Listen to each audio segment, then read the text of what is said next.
هو الحوار بتاع الكابتن بتاع امبارح بتاع ال 2000 جنيه ده حقيقه؟ اه يا عم حقيقه، بعت فعلا 2000 جنيه. بتهزر ولا بجد بالله عليك؟ والله بجد. ده عاقل ولا مجنون؟ وفي حد بيبعت 2000 جنيه لعميله مهما كان لبسها مهما كان شكلها؟ عشان ايه يعني؟ ليه كده؟ انا مش مصدق والله. بس انت بتحلف لي بالله خلاص انا نازل اجيب فلوس ولا نازل ادي عميل 2000 جنيه. انا بصراحه لو شفت الكابتن ده اشوف دماغه دي جواها ايه. ازاي ده؟ انا دمي محروق والله. انا ما اعرفه بس دمي محروق عليه. انا نازل اجيب 200 300 جنيه لعيالي ابعت على طول في دافون كاش 2000 جنيه؟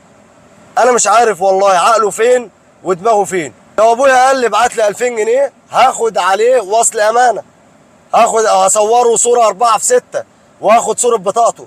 ابوك؟ اه ابويا والله يا كابتن الدنيا خلاص. عشان 2000 جنيه تاخد؟ عشان 2000 جنيه.